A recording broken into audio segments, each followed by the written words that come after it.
Poway Church, na kilala rin bilang San Agustin Church, ay isa sa mga pinakakilalang simbahan sa Pilipinas. Matatagpuan ito sa bayan ng Poway, Ilocos Norte.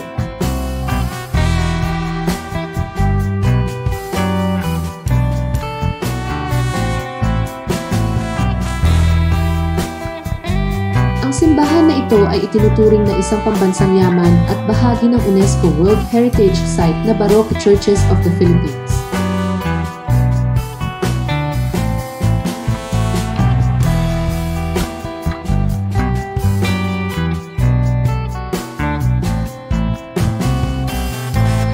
Nakilala ang Poway Church dahil sa kanyang natatanging disenyo na nagpapakita ng estilong Baroque na maihalong lokal na arkitektura.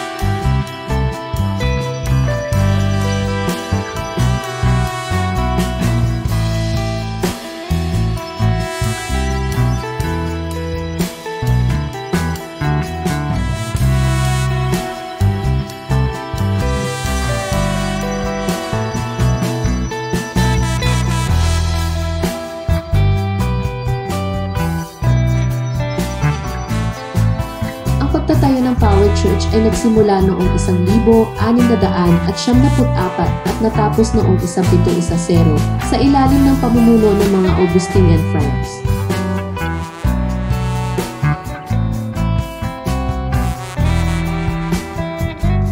Ang simbahan ay kilala sa kanyang makapal at matitibay na pader na yari sa coral stones, bricks at stucco.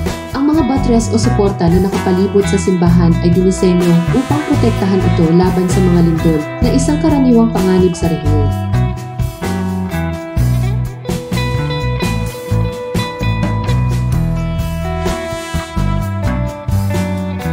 Ang disenyo na ito ay nagbunga ng isang napakakaibang arkitektura na hindi lamang maganda kundi practical din.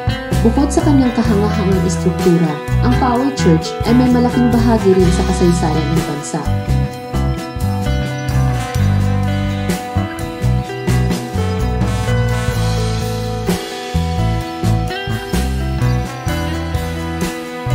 Ito ay naging kanlungan ng mga revolusyonaryo noong panahon ng himagsikan laban sa mga Kastila.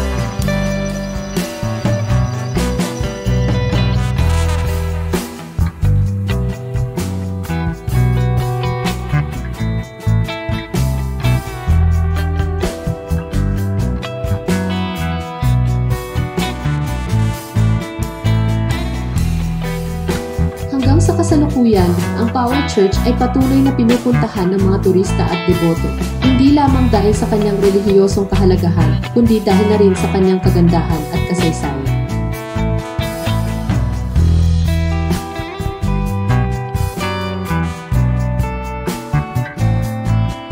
Ang Poway Church ay tunay na isang simbolo ng yaman ng kultura at kasaysayan ng Pilipinas.